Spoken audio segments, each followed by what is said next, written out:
नमस्कार। दिव्य नेत्र the vision से मैं प्रियतम कुमार आपका स्वागत करता हूं। इंडियन पॉलिटी के संसद चैप्टर के कुछ महत्वपूर्ण प्रश्नों पर आज चर्चा करते हैं। चलिए, पहला प्रश्न है, भारतीय संविधान में संसदीय शासन व्यवस्था किस देश से ली गई है? ऑप्शन है अमेरिका के संविधान से, रूस के संविधान से, ब्रिटेन के संविधान से, ऑस्ट्रेलिया के संविधान से। तो इस प्रश्न का उत्तर हो जाएगा ब्रिटेन के संविधान से। भारतीय संविधान में संसदीय शासन व्यवस्था ब्रिटेन के संविधान से ली गई है। अब ब्रिटेन की संसदीय व्यवस्था सबसे पुरानी है, इसलिए संसदीय व्यवस्था की माँ किसे कहा जाता है, या संसद की माँ ब्रिटेन के संविधान को। चलिए, ब्रिटेन के संविधान या ब्रिटेन की संसद को, ठीक है। और अमेरिका के संविधान से क्या क्या लिया गया है?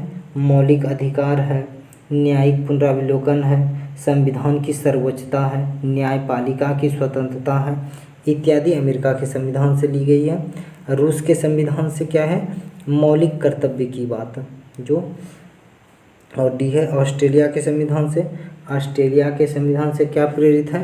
प्रस्तावना की भाषा, समवर्ती सूची का प्रावधान, केंद्र एवं राज्य के बीच संबंध तथा शक्तियों का विभाजन, संसदीय विशेषाधिकार सब कहाँ से प्रेरित है? ऑस्ट्रेलिया के संविधान से। नेक्स्ट प्रश्न है, लोकसभा के निर्वाचित सदस्यों की अधिकतम संख्या कितनी है? तो ऑप्शन है 530, 542, 540, 550। यहाँ अधिकतम संख्या की बात कर रही है प्रश्न, तो इस प्रश्न का उत्तर हो जाएगा ऑप्शन नंबर डी 550। अनुच्छेद 81 में, अनुच्छेद कितना 81 में लोकसभा के निर्वाचित सदस्यों की संख्या अधिकतम कितना बताया गया है? 552, ठीक, जिसमें वर्तमान में कितना है भाई? 550, ठीक है, जिसमें से 530 राज्य से एवं 20 केंद्र शासित प्रदेश से चुने जाएंगे। लेकिन इसका चुनाव अभी नहीं हो रहा है। चुनाव कितने सदस्य का हो रहा है देख लेते हैं। तो चुनाव हो रहा है 543 सदस्य का, जिसमें से 530 का चुनाव राज्य से हो रहा है, 28 राज्य से, और 7 संघ शासित क्षेत्र से कितने? 13 सदस्य का निर्वाचन हो रहा है लोकसभा में। तो इसलिए इस प्रश्न का अधिकतम पूछ रहा है 550, ठीक है।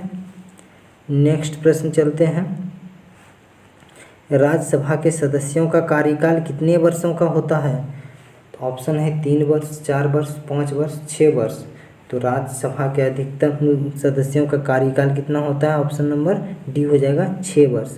सदस्य का कार्यकाल, अगर राज्यसभा का कार्यकाल पूछा जाए तो ये असीमित है, राज्यसभा कभी भंग नहीं की जा सकती है। तो राज्यसभा, तो इसका क्या होता है? प्रत्येक 1/3 सदस्य 2 वर्ष में सेवानिवृत्त कर जाते हैं, जिससे राज्यसभा कभी भंग नहीं किया जाता है। तो इस प्रश्न का उत्तर हो जाएगा 6 वर्ष। राज्यसभा के सदस्यों का कार्यकाल के बारे में प्रश्न बोल रहा है।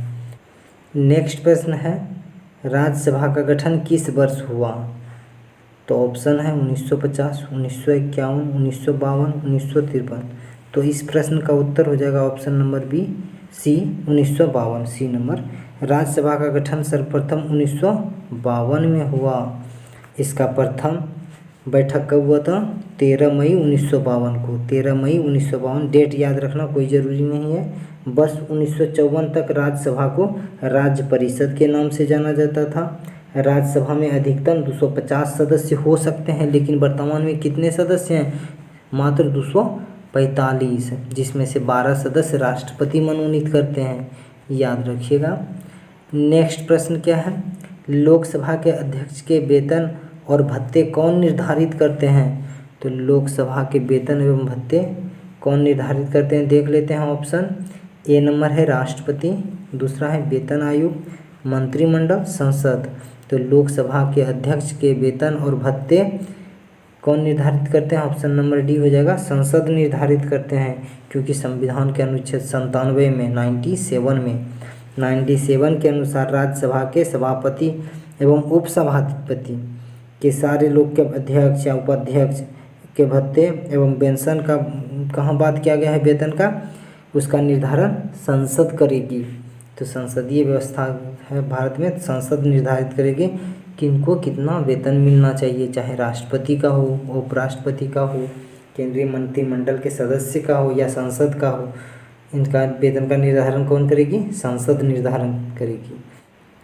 नेक्स्ट प्रश्न है, भारत के नियंत्रण एवं महालेखा परीक्षक की नियुक्ति कौन करता है? ऑप्शन है राष्ट्रपति, लोकसभा अध्यक्ष, योजना आयोग, वित्त मंत्री। तो इस प्रश्न का उत्तर हो जाएगा ऑप्शन नंबर ए, राष्ट्रपति।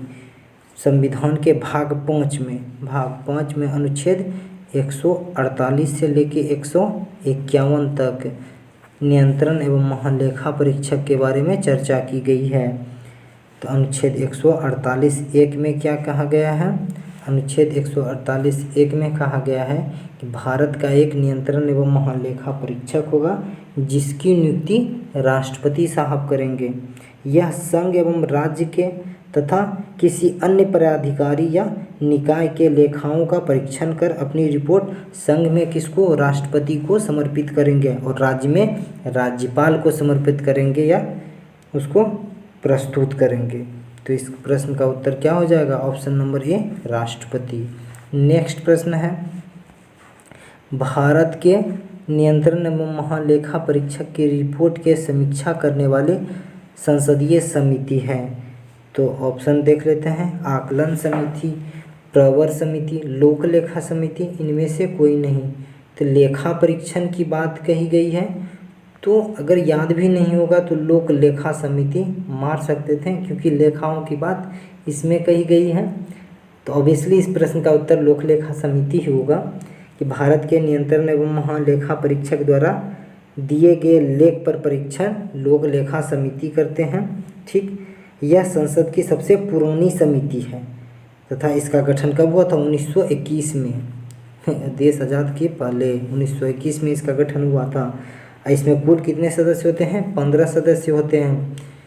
22 सदस्य होते हैं। लोकसभा से 15 और 7 सदस्य कहाँ से? राज्यसभा से होते हैं। लोकसभा के 15 सदस्य और राज्यसभा के 7 सदस्य से निर्मित एक संसदीय समिति जिसे लोक लेखा समिति कहते हैं। तो इसका गठन होता है। नियंत्रण एवं महालेखा परीक्षक अपनी रिपोर्ट इनको प्रस्तुत करते हैं। संसदीय समिति समीक्षा करने के लिए इनको देते हैं, फिर इनका रिपोर्ट राष्ट्रपति को पहुंचाया जाता है। नेक्स्ट प्रश्न है, किस सदन की अध्यक्ष उस सदन का सदस्य नहीं होता है? तो क्या कहा गया है? फिर से पढ़िए, किस सदन का अध्यक्ष उस सदन का सदस्य नहीं होता है? लोकसभा है, राज्यसभा है, विधानसभा है? देख लेते हैं, यही तो आंसर है, राज्यसभा। राज्यसभा का सदस्य जो होता है वो क्या होता है? राज्यसभा का सदस्य उसका अध्यक्षता नहीं करता है क्योंकि अनुच्छेद 64 में क्या बोला गया है? अनुच्छेद 64 में एक बात कहा गया है कि भारत का एक उपराष्ट्रपति होगा जो क्या करेंगे? राज्यसभा के पदेन सभापति होंगे या पदेन अध्यक्ष होंगे।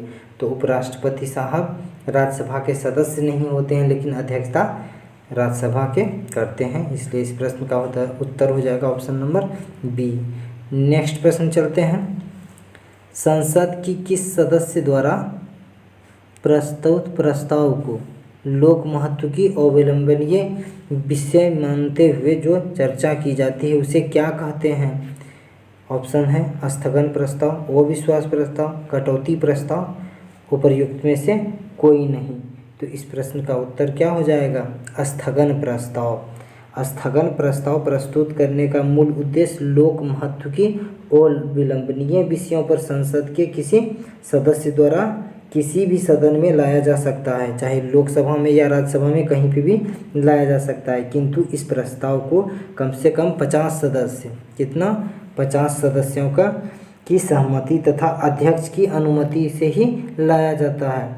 इसके तहत सदन के नियमित कार्यवाही को स्थगित करके इस पर चर्चा कराई जाती है। इस प्रस्ताव पर कम से कम 2.5 घंटे तक चर्चा होना आवश्यक है। तो इस प्रश्न को उत्तर हो जाएगा स्थगन प्रस्ताव। नेक्स्ट प्रश्न है, मंत्रिपरिषद में शामिल नहीं है कैबिनेट मंत्री, राज्य मंत्री, कैबिनेट सचिव, स्वतंत्र प्रभार मंत्री। तो इस प्रश्न का उत्तर हो जाएगा ऑप्शन नंबर सी, कैबिनेट सचिव। मंत्रिपरिषद प्रधानमंत्री, मंत्रिपरिषद में प्रधानमंत्री, कैबिनेट मंत्री, राज्य मंत्री स्वतंत्र प्रभार तथा उप मंत्री सम्मिलित होते हैं। अनुच्छेद 75(1) कितना? अनुच्छेद 75(1) को के अनुसार मंत्री परिषद में मंत्रियों की कुल संख्या प्रधानमंत्री सहित लोकसभा के कुल सदस्य संख्या का 15% से अधिक नहीं होता है। ठीक है, ये कब कहा गया है 15% के बाद? 91वां संविधान संशोधन अधिनियम 2003 में, क्योंकि उस समय क्या होता था कि लोकसभा के जितने सदस्य थे उससे ज़्यादा मंत्री बना दिया जाता था, इसलिए 91वां संविधान संशोधन 2003 लाया गया और बोला गया कि अब जो मंत्रियों की संख्या होगी लोकसभा के कुल सदस्य संख्या का 15% ही मंत्री बन सकता है। तो किसमें? कैबिनेट सचिव मंत्रिमंडल का अंग नहीं होता है, मंत्रिपरिषद का। नेक्स्ट प्रश्न है, निम्न में से कौन सा संसद से संबंधित नहीं है? आहूत करना, सत्रावसान करना, विघटन करना, बर्खास्त करना। बर्खास्त करना नहीं होगा।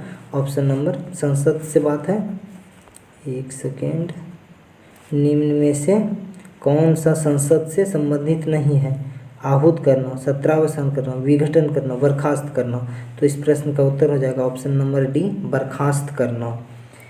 क्यों होगा बर्खास्त करना, देख लेते हैं। बर्खास्त करना भारत की संसदीय व्यवस्था से संबंधित नहीं है। संविधान के अनुच्छेद 85 के अनुसार राष्ट्रपति समय समय पर संसद के प्रत्येक सदन को अधिवेशन के लिए आहूत करेगा। आहूत करेगा कौन? राष्ट्रपति। ठीक है, करेंगे आहूत राष्ट्रपति, अनुच्छेद 85 के अनुसार आहूत करेंगे और उनके अधिवेशन का सत्रावसान करेगा। सत्रावसान भी कौन करेंगे? संसद का सत्रावसान, आहूत और विघटन तीनों राष्ट्रपति करते हैं, लेकिन बर्खास्त नहीं कर सकते हैं संसदीय व्यवस्था को या तो संसद को। नेक्स्ट प्रश्न है, देख लेते हैं। लोकसभा में किसी विधेयक को धन विधेयक के रूप में कौन प्रमाणित करता है? तो राष्ट्रपति है, वित्त मंत्री है, प्रधानमंत्री है, लोकसभा अध्यक्ष है। तो इस प्रश्न का उत्तर हो जाएगा ऑप्शन नंबर डी, लोकसभा अध्यक्ष। कोई विधेयक धन विधेयक है या नहीं, इस प्रश्न का निर्णय कौन लेगा? लोकसभा अध्यक्ष। क्योंकि विधेयक किसके समक्ष प्रस्तुत किया जाता है? लोकसभा अध्यक्ष के समक्ष प्रस्तुत किया जाता है लोकसभा सदन में। और क्योंकि धन विधेयक का बात है तो धन विधेयक लोकसभा से संबंधित है। इसमें अनुच्छेद 110 के तहत लोकसभा को अनन्य अधिकार दिया गया है धन विधेयक के संबंध में। और जब विधेयक प्रस्तुत किया जाएगा तो लोकसभा अध्यक्ष ये डिसाइड करेंगे ये धन विधेयक है या सामान्य विधेयक है। तो ये कौन प्रमाणित करता है? लोकसभा अध्यक्ष। नेक्स्ट प्रश्न है, प्रकलन समिति संसद के किस सदन के सदस्य गठित की जाती है?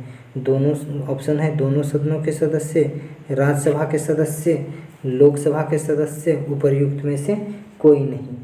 तो इस प्रश्न का उत्तर हो जाएगा ऑप्शन नंबर सी, लोकसभा के सदस्य के द्वारा प्रकलन समिति का गठन किया जाता है। प्रकलन समिति एक अस्थायी एवं सबसे बड़ी संसदीय समिति है। अगर पूछा जाए ऐसा प्रश्न कि सबसे बड़ी संसदीय समिति कौन सी है, तो प्रकलन समिति। क्यों है? कि जिसमें 30 सदस्य होते हैं। प्रकलन समिति 30 सदस्य होते हैं जो सारे के सारे लोकसभा के सदस्य होते हैं। ठीक, इसके सभी सदस्य लोकसभा से चुने जाते हैं तथा इसका अध्यक्ष इन्हीं सदस्यों में से लोकसभा अध्यक्ष के द्वारा नियुक्त किया जाता है। ये 30 में से ही लोकसभा के अध्यक्ष किसी को अध्यक्ष बना देते हैं कौन? प्रकलन समिति के सदस्य में से किसी एक को। नेक्स्ट प्रश्न है, संसद के किस सदन में मुख्य विपक्षी दल की मान्यता प्राप्त करने के लिए उस दल का कितना सदस्य होना चाहिए? तो कोरम टाइप का है। ऑप्शन है, संसद के कुल सदस्य का 2/3, संसद के कुल सदस्य संख्या का 1/3, संसद के कुल संख्या के 1/6 सदस्य, संसद के कुल सदस्य संख्या का 1/10 सदस्य। तो ऑप्शन हो जाएगा डी नंबर, संसद के कुल सदस्य संख्या का 1/10 सदस्य। तो मान लीजिए भारतीय संविधान में मैक्सिमम कितना है? 550 सदस्य हैं। तो इसमें अगर मुख्य विपक्षी दल बनने के लिए कितना होना चाहिए, 1/10 सदस्य होना चाहिए। तो मतलब जिस पार्टी को 55 सदस्य है तो वो विपक्ष में बैठ सकते हैं। तो इस कम से कम भी 55 सदस्य तो विपक्ष में बैठ सकते हैं। इस प्रश्न का उत्तर हो जाएगा सदन के कुल सदस्य संख्या का 1/10। नेक्स्ट प्रश्न है, अनुच्छेद 108 के अंतर्गत लोकसभा और राज्यसभा की संयुक्त बैठक आहूत की जाती है। संयुक्त बैठक की बात की जा रही है। संयुक्त बैठक कौन बुलाते हैं? संविधान के अनुच्छेद 108 में कहा गया है। ऑप्शन देख लेते हैं पहले। राष्ट्रपति द्वारा, लोकसभा द्वारा, स्पीकर द्वारा, प्रधानमंत्री द्वारा। संविधान के अनुच्छेद 108 में कहा गया है कि अगर किसी साधारण विधेयक पर संसद के दोनों सदन, लोकसभा एवं राज्यसभा में गतिरोध हो, मतलब विचार मैच नहीं कर रहा हो, तो ऐसे स्थिति में राष्ट्रपति संसद के संयुक्त बैठक बुलाएंगे, जिसकी अध्यक्षता कौन करेंगे? लोकसभा अध्यक्ष। अगर लोकसभा अध्यक्ष उपस्थित नहीं रहते हैं तो कौन करेंगे?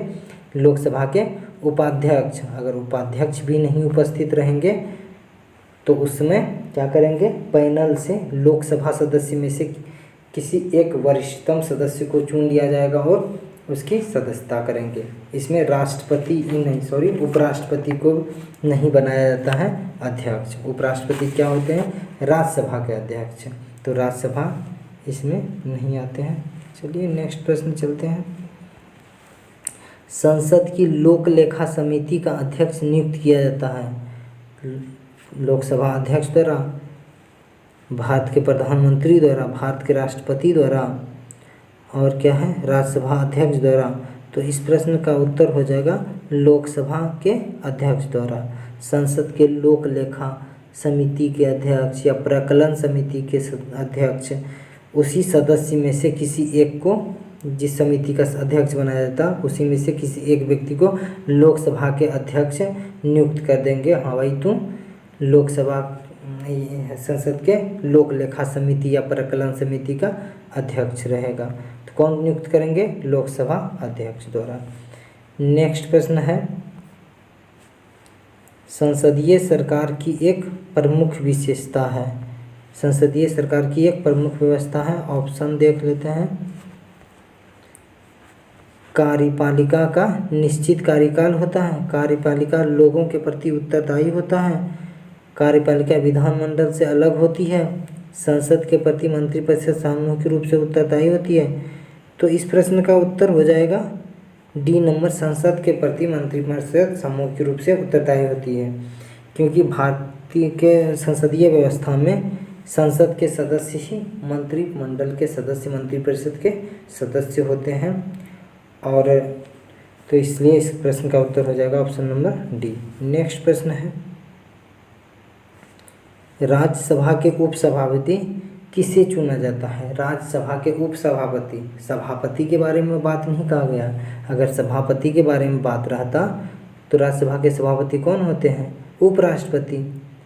क्योंकि अनुच्छेद 64 में बोला गया है भारत का एक उपराष्ट्रपति होगा, जिसकी अध्यक्षता कौन करेंगे? राष्ट्रपति, उपराष्ट्रपति साहब करेंगे। तो यहाँ उपसभापति के बारे में पूछ रहा है, तो उपसभापति। ऑप्शन देख लेते हैं। किसी व्यक्ति जो राज्यसभा के सदस्य चुने जाने का पात्र हो, किसी व्यक्ति को जो उस समय राज्यसभा का सदस्य हो, संसद के किसी भी सदस्य को, राष्ट्रपति द्वारा राज्यसभा में मनोनीत व्यक्ति को। तो इस प्रश्न का उत्तर हो जाएगा ऑप्शन नंबर बी, किसी व्यक्ति को जो उस समय राज्यसभा का सदस्य हो। राज्यसभा का जब तक सदस्य रहेगा तभी क्या करेंगे? राज्यसभा के उपसभापति पे बने रहेंगे। अगर राज्यसभा का सदस्यता वो खत्म हो जाते हैं जिस दिन से, उसमें उपसभापति का भी पद खाली हो जाएगा। नेक्स्ट प्रश्न है, केंद्रीय विधानमंडल का अध्यक्ष क्या है भाई? केंद्रीय विधानमंडल का अध्यक्ष बनने वाले पहले भारतीय कौन थे? तो देख लेते हैं ऑप्शन। सच्चिदानंद सिन्हा, जीवी मवलंकर, विट्ठल भाई पटेल, डॉक्टर राजेंद्र प्रसाद। क्या बोल रहा है? केंद्रीय विधानमंडल के अध्यक्ष बनने वाले प्रथम भारतीय कौन थे? बहुत वीवीआई प्रश्न है ये। ऑप्शन हो जाएगा विट्ठल भाई पटेल। केंद्रीय विधानमंडल का गठन कब हुआ था? 1921 में। ठीक, 1921 में गठन हुआ था। 1925 ईस्वी में विट्ठल भाई पटेल इसके प्रथम भारतीय अध्यक्ष निर्वाचित हुए थे, जबकि इसके प्रथम अध्यक्ष वर्ष 1921 ईस्वी में फ्रेडरिक वाइट थे। फ्रेडरिक वाइट प्रथम अध्यक्ष थे 1921 में, और 1925 में प्रथम बार विट्ठल भाई पटेल चुने गए थे। नेक्स्ट प्रश्न चलते हैं। यदि संसद किसी विशिष्ट उद्देश्य के लिए कोई समिति नियुक्त करे तो उसे कहते हैं, क्या कहते हैं भाई?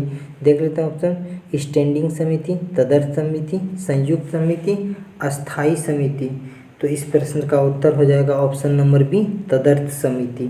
संसद द्वारा किसी विशिष्ट उद्देश्य के लिए जो समिति गठित की जाती है उसे अस्थाई या तदर्थ, अस्थाई मतलब अस्थाई नहीं है, ये अस्थाई समिति हुआ या तदर्थ समिति हुआ, तो ये तदर्थ समिति कहलाएगा।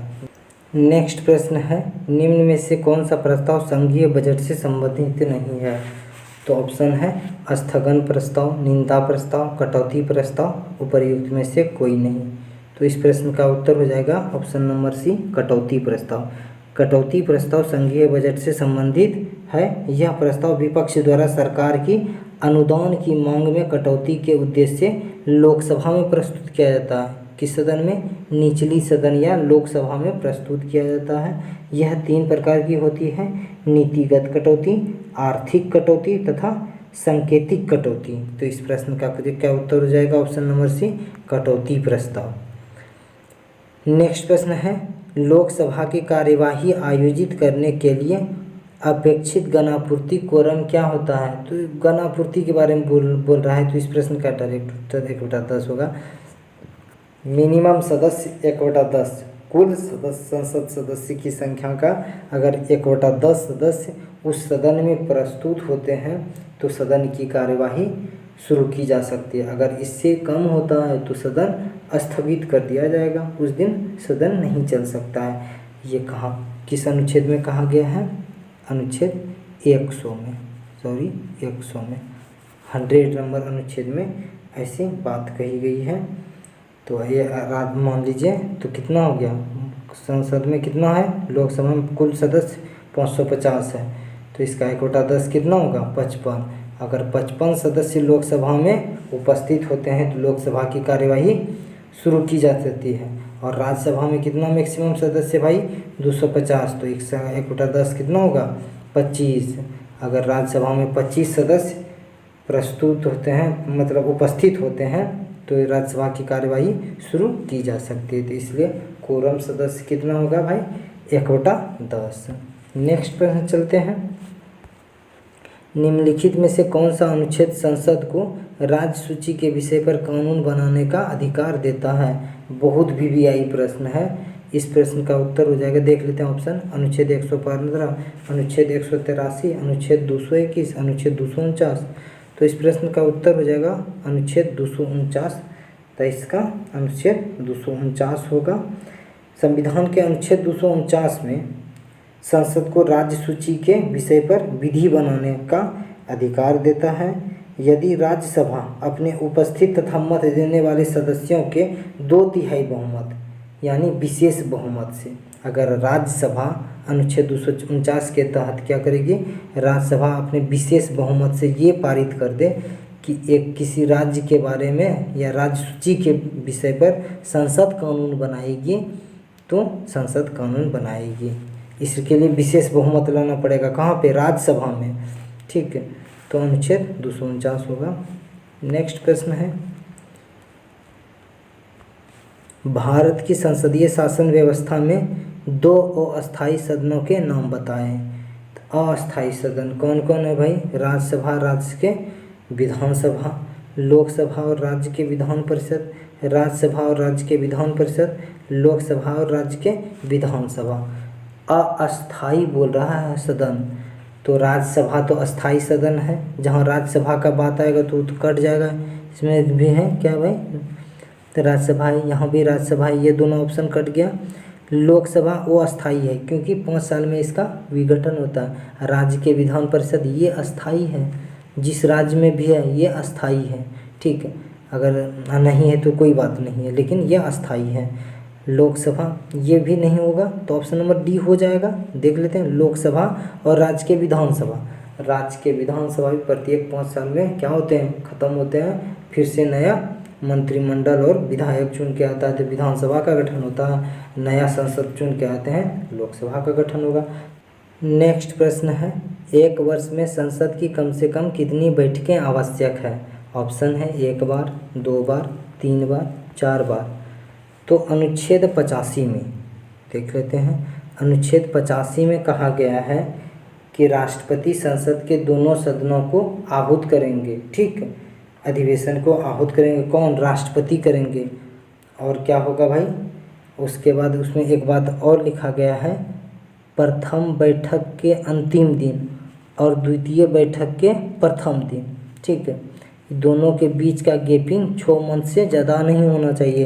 तो एक वर्ष में 12 मंथ होता है, तो 6 मंथ में 6 मंथ का 2 बैठक होगा, तो साल में कम से कम 2 बैठक 2 बार बुलाया जा सकता है, इससे कम नहीं, लेकिन इससे अधिक बुला सकते हैं, और इससे अधिक भारत में सामान्यता होता है। प्रथम बैठक जो बजट सत्र कहलाता है, फरवरी मार्च महीने में जो होता है, उसके बाद मानसून सत्र का गठन होता है, बैठक होता है, उसके बाद क्या होता है, शीतकालीन सत्र जो ठंडी दिन में नवंबर दिसंबर में बुलाए जाते हैं। तो 2 बैठक होगा। नेक्स्ट प्रश्न है, भारत में किसकी स्वीकृति के बिना कोई भी सरकारी व्यय नहीं किया जा सकता है? संसद, प्रधानमंत्री, राष्ट्रपति, उच्चतम न्यायालय। तो इस प्रश्न का उत्तर हो जाएगा ऑप्शन नंबर ए, संसद। भारत में संसद की अनुमति के बिना कोई भी सरकारी व्यय नहीं किया जा सकता है। विनियोग विधेयक का उल्लेख अनुच्छेद 114 में, ठीक, अनुच्छेद 114(1) में किया गया है। इसके अनुसार भारत की संचित निधि में से कोई धन संसद द्वारा विधि के प्राधिकार के बिना नहीं निकाला जा सकता है।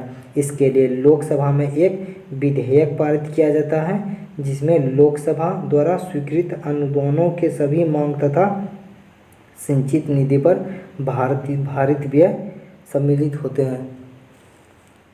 नेक्स्ट प्रश्न है, करों और सरकारी कार्यों के निर्वाह से केंद्र सरकार को प्राप्त संपूर्ण राजस्व किस निधि में रखा जाता है?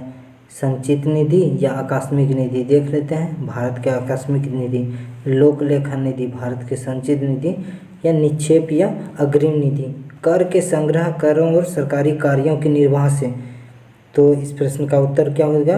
भारत के संचित निधि। 27 नंबर का क्या हो जाएगा? ऑप्शन नंबर सी, संचित निधि। भारत के संचित निधि का उल्लेख संविधान के कितना में भाई? अनुच्छेद 266 के अंतर्गत किया गया है।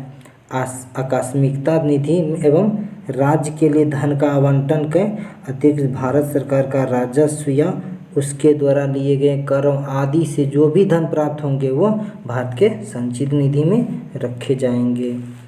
नेक्स्ट प्रश्न है, निम्नलिखित में से कौन सा कथन सत्य है? सत्य बोलता है, कौन सा कथन है? ऑप्शन देखते हैं भाई। धन विधेयक राज्यसभा में प्रस्तुत किया जाता है? नहीं, क्योंकि अनुच्छेद 110 में क्या कहा गया है? 110 में कहा गया है कि धन विधेयक लोकसभा में लाएंगे।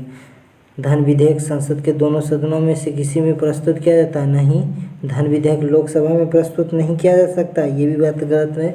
धन विधेयक केवल लोकसभा में प्रस्तुत किया जाता है, ये बात एकदम सही है। धन विधेयक संविधान के अनुच्छेद 109(1) के अनुसार धन विधेयक राज्यसभा में प्रस्तुत नहीं किया जा सकता है। धन विधेयक राष्ट्रपति के पूर्व अनुमति के पश्चात धन विधेयक कहाँ? लोकसभा में पेश किया जाता है। तो इस प्रश्न का उत्तर हो जाएगा क्या? D number, option number D. और धन विधेयक का निर्णय कौन लेगा? ये धन विधेयक एक सामान्य विधेयक कौन लेंगे? लोकसभा के स्पीकर या लोकसभा के अध्यक्ष। नेक्स्ट प्रश्न है, निम्नलिखित में से कौन सा एक व्यय भारत के संचित निधि पर भारित नहीं होता है? भारत के ऑप्शन है भारत के मुख्य न्यायाधीश के वेतन और भत्ते, भारत के नियंत्रण एवं महालेखा परीक्षक के वेतन भत्ते, भारत के प्रधानमंत्री के वेतन एवं भत्ते, संघ लोक सेवा आयोग के अध्यक्ष के वेतन एवं भत्ते।